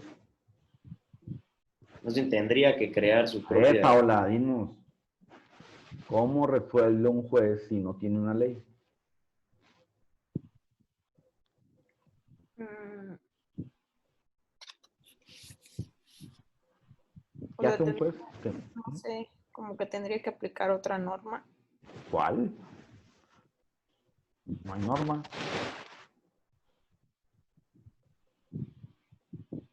No. Espérate, te dice el artículo 14 de la Constitución, y seguramente lo viste en Introducción al Estudio del Derecho. Cuando no hay norma, el juez tiene que hacerlo conforme a la letra de la ley o a su interpretación jurídica, y a falta de ella, los principios generales del derecho, conforme a la justicia, equidad y demás. Así es como va a resolver el juez, cuando no hay una norma. ¿Ok? Fíjate, aquí en Nuevo León tuvo un caso interesante, porque fue el primero en toda la República. Hay un magistrado aquí, muy picudillo, muy buen estudioso. Y entonces se da cuenta que surgió el tema del halconeo, aquí le decimos así en Monterrey, al caso en el que los mismos policías son halcones. ¿Y qué es un halcón? Es un vigilante. Entonces, el mismo policía le daba el pitazo a los narcos, a los delincuentes, ¿verdad? Allá van, la policía va para allá, cuídate esto y el otro. Entonces, los policías eran halcones, así se decía. Entonces, el delito de así se conoció, pues, el delito de halconeo. Entonces, a los policías les prohibían usar celulares o radios, o sea, nada más podían usar los equipos de comunicación que les daba la corporación policíaca. Ellos tienen que dejar el celular en fin, ahí en la demarcación de policíaca o lo que sea. Ellos no podían traer consigo mismos celulares, ¿ok? Entonces el que lo trajera, pues cometió un delito. Entonces el delito decía aquí en Nuevo León, pues ya sabes, también nuestro legislador pues no sabe derecho y hace puras tonterías, ¿no? El delito decía que el que desobedeciera a su superior, así decía, ¿no? En las corporaciones policíacas, algo así, el que desobedezca a su superior comete el delito de desobediencia y será sancionado con tales penas. Entonces, había muchos policías que fueron procesados por el halconeo, porque traían celulares sin permiso, ya les habían dicho, no puedes traer celular. Desobedecían entonces al superior y entonces estaban siendo enjuiciados por ese delito. Bueno, y el magistrado determinó que esa norma era inconstitucional. O sea, es que decía, espérame, es que una norma no puede decir nada más el que desobedezca a su superior. Bueno, pero el que desobedezca en cuanto a qué. O sea, tiene que haber claridad de a qué tipo de conducta te está refiriendo. Si el superior le dice, tráeme unas cocas, y el otro no obedece, por eso cometió el delito, tráeme unos chicles, apaga la luz. ¿Qué cosa? No nomás es el que desobedezca. Entonces dicen, ¿sabes qué? Hay, en este caso, hay, vamos, una gran incertidumbre del el elemento policíaco, ¿verdad? Porque no sabe a qué tipo de desobedecimiento. La ley debe decir, cuando desobedezca tales cosas, se comete el delito. Y no dejarlo al arbitrio de la autoridad. Yo sé qué tipo de cosas son las que si se desobedecen, se comete el delito y demás. Entonces, él declaró, este juez, ¿verdad? Determinó, el magistrado, determinó que no iba a aplicar ese artículo del Código Penal porque consideraba que era inconstitucional al dejar, vamos a decir, en estado de indefensión, ¿verdad? De no conocimiento al elemento policíaco. Y lo absolvió. Y entonces, pues fue el primer caso en la República donde un juez dejó de aplicar una norma penal porque estimaba él que era inconstitucional, ¿verdad? Y entonces, pues propiamente ahí, vamos, el juez estaba, y era un juez local, no era la corte. O sea, no era la corte la que estaba determinando que el artículo era inconstitucional, no, es un juez local. Porque así se permite, hoy en día se permite, ¿no? Que cuando un juez se percata de que una norma es inconstitucional, inconvencional o violatorio de derechos humanos, la puede dejar de aplicar.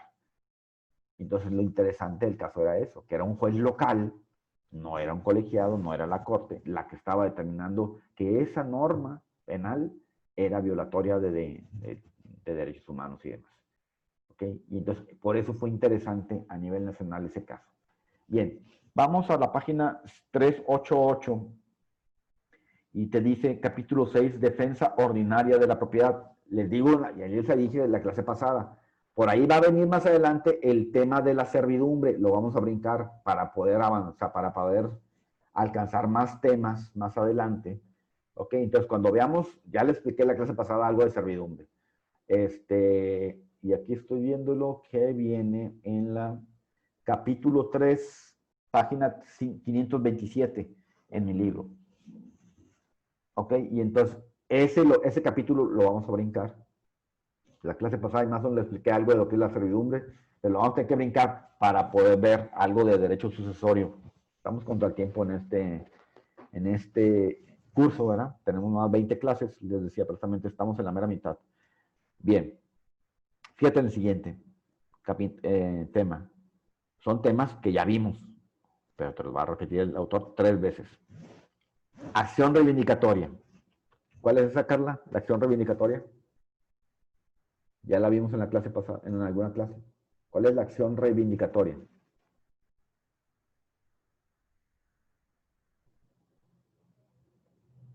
Carla. Sí, ¿Cuál es la acción reivindicatoria?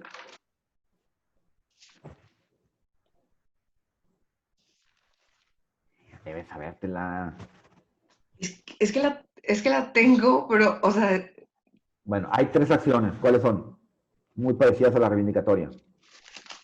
está la reivindicatoria. No sé si ahí entra lo que podría ser reivindicatoria. Es lo de interdicto, ¿no? El interdicto, esa es la Ajá. tercera. ¿Y la otra? Interdicto de recuperación, interdicto de retención de Ajá, posesión. y reivindicación, ¿no? Y la reivindicatoria, los interdictos y la del medio. Eh, mm, Plenaria de posesión. Esas son importantísimas. Ese es el pan de cada día. Todos los días hay este problema con esas 3 acciones, ¿verdad? ¿Por qué son temas procesales? Pero ¿por qué te las menciona el autor? Porque es una manera de recuperar la posesión. ¿Okay? En las 3, el actor, el que está demandando, está confesando él que no tiene la posesión. En las 3. ¿Ok? En el está diciendo, ¿sabes qué? Al que estoy demandando, él tiene la posesión que a mí me pertenece. ¿Ok? Fíjate cómo él no está diciendo, me quitaron la propiedad. No. En las 3 está reclamando que tiene mejor derecho a poseer. Está hablando de posesión, no está hablando de propiedad. ¿Ok? Entonces, te dice, defensa ordinaria de la propiedad. En los 3 casos, quien es, en fin, está alegando que él no tiene la posesión, sino que la tiene otra persona. Ok, bien, vamos a la primera. Que ya la hemos visto, pero ahí va otra vez. La reivindicatoria dice 389. La reivindicación compete, acuérdate, siempre ver en una acción quién contra quién y qué se discute. La reivindicación compete a quien no está en posesión de la cosa, de la cual tiene propiedad, y su efecto será declarar que el actor tiene dominio sobre ella y se la entregue el demandado con sus frutos y accesiones en los términos prescritos en el Código Civil. ¿Ok? Entonces te dice ahí, le compete a quien se cree propietario y su objeto es declarar, ¿verdad?, que el actor tiene dominio sobre ella y se la entregue el demandado. Entonces, el objeto, como te comenté, aquí lo que se discute es quién es el dueño. Pero de antemano ya dijo el dueño, yo no tengo la posesión, pero yo tengo más derecho a poseer que el otro porque yo soy el dueño. Pero ya confesó él que él no tiene la posesión. Entonces, eso hace que sea muy probable que el demandado dice, si bien es cierto que tú eres el dueño, yo ya tengo aquí poseyendo tantos años. Y entonces te voy a contrademandar, ¿ok?, la prescripción positiva. Sí, es cierto, tú tienes título de propiedad, pero yo tengo poseyendo tanto tiempo. ¿Ok? Vamos a imaginar que alguien sea así. Bueno, ahí está. Entonces te dice, ¿quién contra quién? ¿Cuáles son, te dice más adelante, la acción reivindicatoria del derecho de persecución? Bueno, en fin. Dice, ¿cuáles son los elementos? Entonces esta es la parte más importante. Esta es de las pruebas esta es de los juicios más difíciles que hay en todo el derecho. ¿Ok?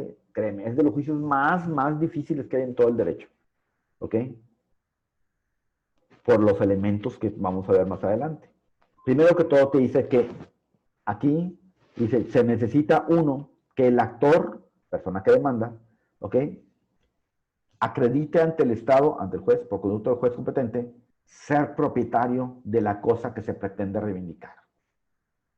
Dos, que la cosa que se pretende reivindicar la posea el demandado. Entonces, primero, que el actor demuestre que él es dueño.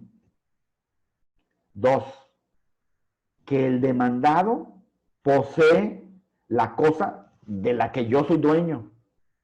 Y tres, te dice la identidad de la cosa. Y eso es lo más difícil. ¿Ok? Bien. Vamos a ver lo siguiente.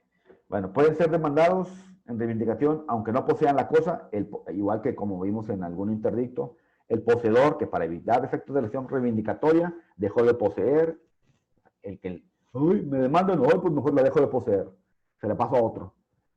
Y el que está obligado a restituir la cosa o su estimación si la sentencia fue de condenatoria.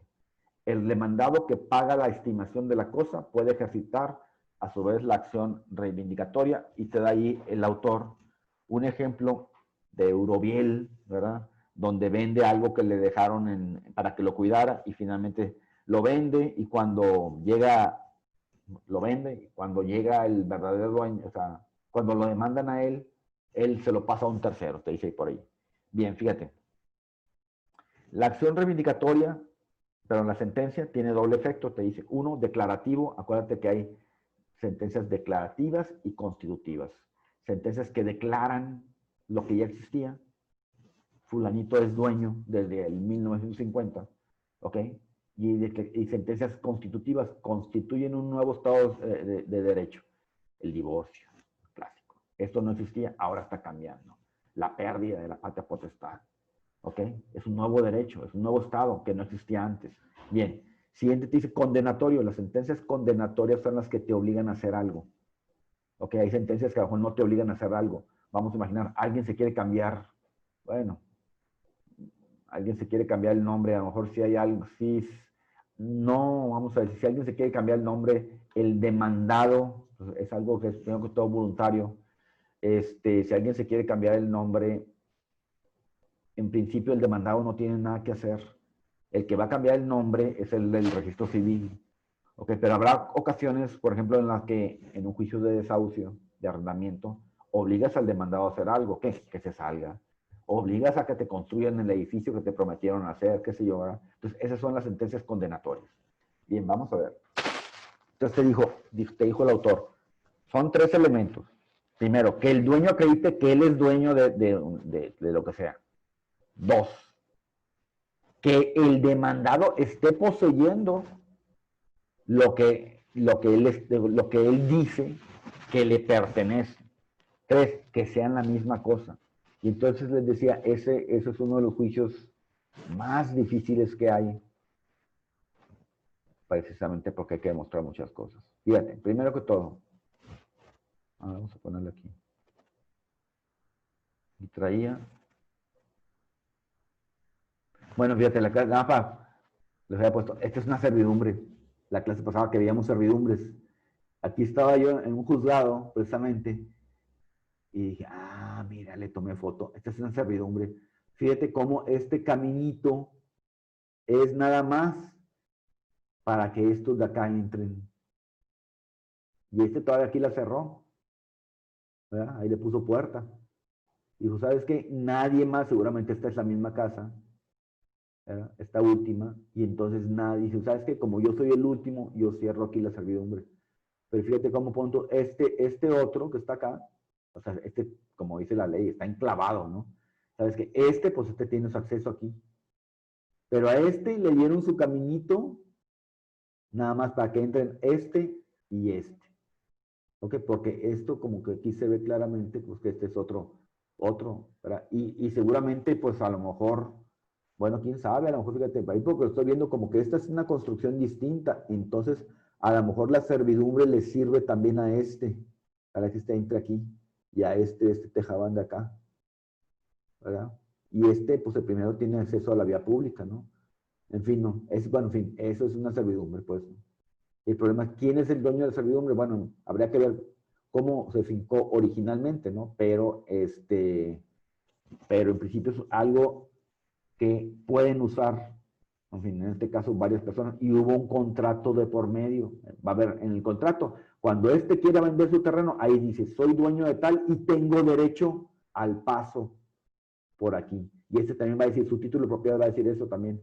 Tengo derecho, o sea, soy dueño de esto, pero tengo derecho a este caminito.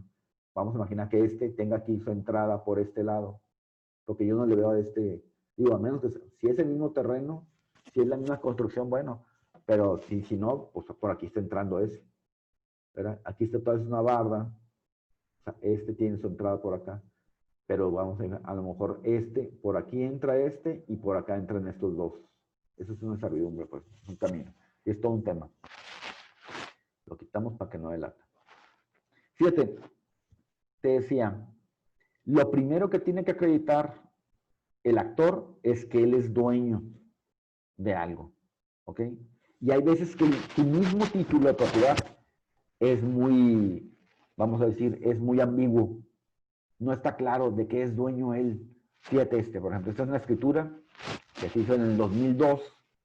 Entonces te dice, en las escrituras, vamos a verlo después, ¿verdad? Pero en las escrituras, si alguien quiere vender, primero tiene que acreditar él que es dueño. Entonces, alguien dice, te vendo mi terreno. Bueno, en la escritura primero va a decir, ¿cómo eres dueño? ¿Cómo adquiriste tú? Y entonces normalmente los antecedentes va a decir, yo soy el dueño de esto y lo adquirí de esta manera. Lo heredé, me lo donaron, o qué sé yo. ¿Ok? Entonces va a venir en los antecedentes, va a decir primero, antes que todo, va a decir, ¿cómo es que él es dueño? Digo antes que todo porque la gente dice antes que nada. Y si en la nada no hay nada, pues antes menos. Por eso digo antes que todo. Entonces, aquí él va a decir cómo es que llegó a ser dueño. ¿Ok? Y fíjate, por ejemplo, ¿qué te dice? Declara la parte vendedora bajo protesta, es verdad, que actualmente son dueños de legítima propiedad y posesión y dominio del siguiente bien inmueble. Puede ser que alguien esté vendiendo algo de lo que no tiene posesión. Va a tener la posesión originaria, pero no tiene la detentación. Me ha tocado ver escrituras así, para que alguien dice, te vendo mi terreno, y tú sabes, o sea, te hago desde ahorita conocimiento que no lo poseo, porque se metieron gente ahí, pues, ¿no? Y entonces te vendo el terreno, haciéndote saber que no vas a tener la posesión, que están unos pelados metidos ahí, sin derecho alguno, y qué sé yo. Y hay gente que a lo mejor así compra. Yo recuerdo un cliente que tenía así un terreno precisamente emproblemado, ¿no? De esos, donde el que estaba dentro de lo que él compró o de lo que él quería que era dueño, pues ahí era un tipo y estaban armados, ¿verdad? Y entonces él decía, bueno, en fin, pues cada vez que iba ahí al rancho, oye, es que esto me pertenece, no, pues le salían tipos armados. ¿Cómo? Siempre. El que está armado tiene la razón. O sea, el que está armado, si tú no estás armado, él tiene la razón. O sea, no te pongas a discutir con un pelado que está armado, ¿verdad? Ya después, si no te vas a poner a discutir para allá, pero con San Pedro, ¿verdad? No, es que fíjese que yo pensé, no, el que está armado siempre tiene la razón. En su caso, ve por la policía que esté armada, ya pues sacan a él. Pero mientras él esté armado, él tiene la razón. Entonces lo que hizo, bueno, lo que le sugería a este amigo fue, mira, pues tú dices que te pertenece, sí, y es que ese terreno va a valer mucho, lo mismo, por ahí va a pasar una carretera, lo que tú quieras, ¿ok? Bien, dije, mire, yo que tú, o sea, esto se va a ir a pleito, ya vi los documentos que él tiene, y esto tiene algo de razón, porque está él. Entonces, yo lo que te recomiendo es lo siguiente, que platiques con él y le digas, mira, como que, mira, vamos a hacer lo siguiente. Tú ahorita, tus documentos están en tela de juicio. Bueno, ¿qué te parece si yo te doy otro terreno con documentos? Tu terreno ahorita, tú estás metido ahí a la brava y no sé qué, te metiste y llevas tantos años, pero no tienes papeles o tus documentos son muy débiles o lo que sea. ¿Qué te parece si mejor te doy este otro terreno que valía mucho menos o tenía menos plusvalía, le tenía menos futuro a él, con papeles? Ya se aceptó, ¿verdad? Pues ya fue a hablar con él, ¿verdad? Claro, pues al principio se le ha armado y dijo, tranquilo, tranquilo. No, pues mejor vamos a resolverlo de esa manera. Vete al otro, que también es mío, te vas a vivir, te doy papeles y me dejas y así lo resolví. Y bueno, para este cliente valía más ese donde estaba. Fíjate lo que tiene este terreno. Lote de terreno rústico que se ubica ubicado en la congregación, aquí son palabras que te decía hace rato, ¿verdad? Ejido, comunidad, congregación, habría que ver qué quieren decir conforme a las leyes, ese tipo de palabras. De la Cieneguilla, municipio de Santiago, Nuevo León, con las siguientes medidas y colindancias. Al norte mide 120 metros y colinda con el Alto Tío Torres. Al sur, con 2 líneas de primera a poniente. A ver. Anotar. Dibujar. Entonces, fíjate, dicen, fíjate, puedo explicar. Hijo, está el tiempo encima. Haz de cuenta que, mira, la descripción de los terrenos, siempre en un plano, el norte está para arriba, siempre. ¿Ok? Siempre el norte va a estar arriba. Si no lo dice el plano, tú no lo puedes deducir, pero es la costumbre. Siempre el norte está para arriba. Entonces, por ejemplo, te van a decir, por ejemplo, ¿no? En este caso te pueden ir diciendo, ¿ok? Dice, al norte, al norte mide 120 metros y colinda con Alto Tío Las Torres. Entonces, como que está diciéndote que al norte tiene 120 metros. ¿Ok?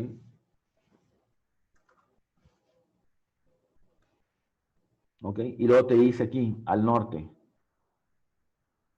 Y colinda con tal. Al sur, en 2 líneas, la primera de poniente a oriente.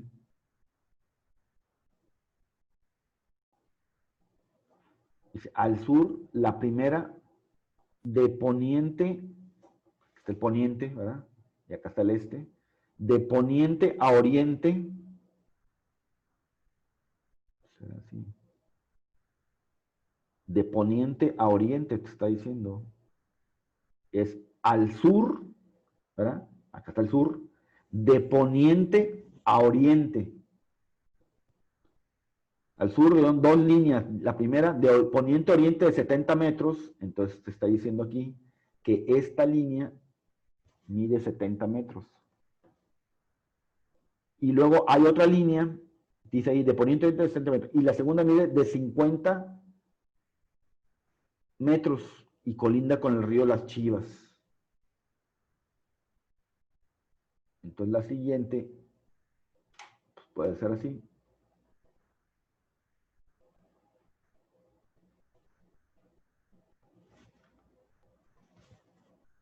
Y colinda con el río tal. Al oriente mide 2 líneas, la primera de norte a sur, es algo parecido entonces dice que tiene 2 líneas, la primera de ¿qué dijo? De oriente, ¿cómo está? De norte a sur, ajá. De norte a sur, y te dice ahí que mide 418.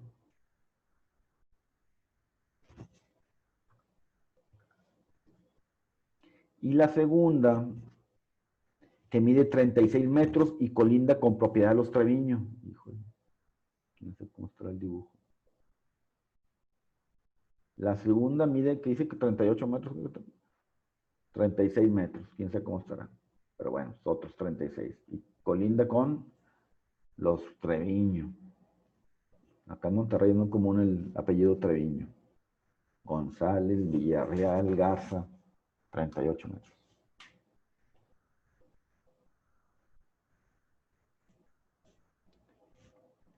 36 metros y colinda 50 metros, ¿no? Con Río Las Chivas. Al oriente mide 2 líneas, una que mide 4,18 y la otra mide 36. Bueno, le puse 38, 36.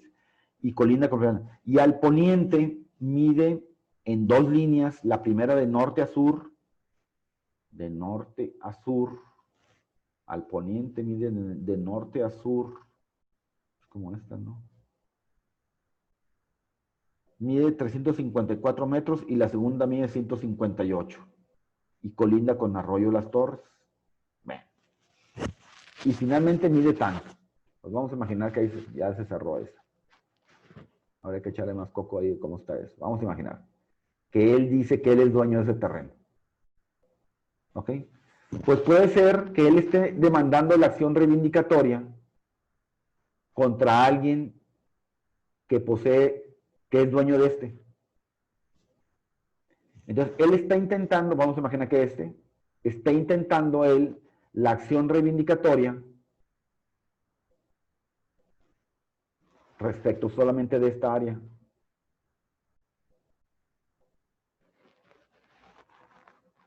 Todo muy gacho. Voy a poner esto. Esto es lo que él está peleando. ¿Ok? Entonces, él va a intentar la acción reivindicatoria contra este respecto de esta área. Entonces, primero tiene que acreditar él que él es dueño de lo que dice su título. Pues más mira la descripción que trae. O sea, este terreno, así como está, puede existir en muchos lugares del mundo, dando cuenta, ¿no? Que un terreno que mida 120 por 20 por 40 por allá. Ah, bueno, eso se puede repetir en muchos lugares del mundo. O sea, en principio, ni él, o sea, esa descripción es tan vaga que ni él pudiera, tal vez. Bueno, afortunadamente aquí tiene él la ayuda que con un arroyo. Aquí fue arroyo Río Torres y allá fue río Las Chivas. Ok, fíjate, con Linda aquí te dice, con río Las Chivas y esto dice con el arroyo río Torres. Entonces, eso le ayuda mucho. ¿Verdad? ¿Por qué? Porque está diciendo más o menos de alguna manera dónde van los límites. Hay dos ríos. Pudieron ser que cuando hicieron esto, existía el río y luego el río se secó. Entonces el río no existe. Entonces tiene que venir un perito a decir dónde estaba el río Las Chivas hace 100 años, hace 200 años o lo que sea. ¿Verdad? ¿Dónde estaba el río Torres? ¿Verdad? Pero a lo mejor lo que él está peleando es esto nada más. Y entonces, primero que todo, te dijo el autor, el primer requisito es que él demuestre de qué es dueño. Y a lo mejor ni él logra demostrar su mismo título, ni él logra demostrar de qué es dueño. Y él, en su caso, que el demandado, es el segundo requisito, que el demandado está poseyendo lo que a él le pertenece. Pero primero él tiene que demostrar de qué es dueño. ¿Ok? A lo mejor no lo logra ni siquiera. Su título es tan vago que ni él logra demostrar siquiera de qué es dueño él. Entonces, primero él tiene que demostrar qué dice su título de propiedad y físicamente dónde está su propiedad conforme al título. Y en ocasiones, por ejemplo, pues están mal medidos. No son 50, son 48 y son quién sabe qué. ¿Ok? Y luego tienes que demostrar que el demandado posee de lo que tú eres dueño. Y 3, la identidad de la cosa, que esta es la parte más difícil. ¿Ok? Entonces, por eso les decía, esta es de las acciones más difíciles que hay en el derecho.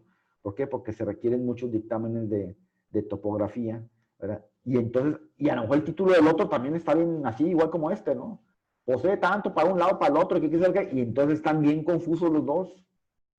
Pero uno posee y el otro no. Entonces, el del terreno de arriba, él está confesando que no tiene la posesión de esto que él dice que le pertenece.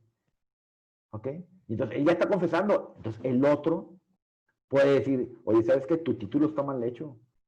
Pero además, yo te reconvengo, yo te contrademando la prescripción. O sea, independientemente de lo que dice tu título, ¿sabes qué? Yo te demando a ti la prescripción. Yo tengo poseyendo aquí más de tanto tiempo. Y entonces ya prescribí. Tengo un título que dice que hasta aquí llega mi propiedad. Yo soy comprador de buena fe. Ya tengo más de 5 años. ¿Ok? Entonces, así fíjate cómo aquí te están vendiendo. Te dice, él es dueño en propiedad, posesión. Bueno, hay quienes venden la pura posesión. Yo tengo muchos clientes, ¿verdad? Que tienen la pura posesión. ¿Sabes qué? Este terreno lo poseía mi abuelito, mi papá y yo. ¿Tienes papeles? No, no tenemos papeles. Pero esa posesión, así como hay un título de propiedad, puede haber un título de posesión. La posesión también se inscribe en el registro público de la propiedad. En un área distinta de propiedad, obviamente, porque no es propiedad. Entonces tú puedes decir, mira, aquí hay un título de posesión.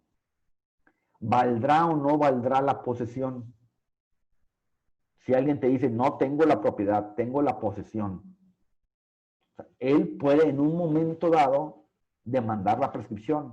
¿A quién vamos a imaginar, si quisiera demandar La prescripción, ¿a quién tiene que demandar? Pues a quien aparece como dueño de ese terreno, ¿verdad? Que sería en este caso el 1.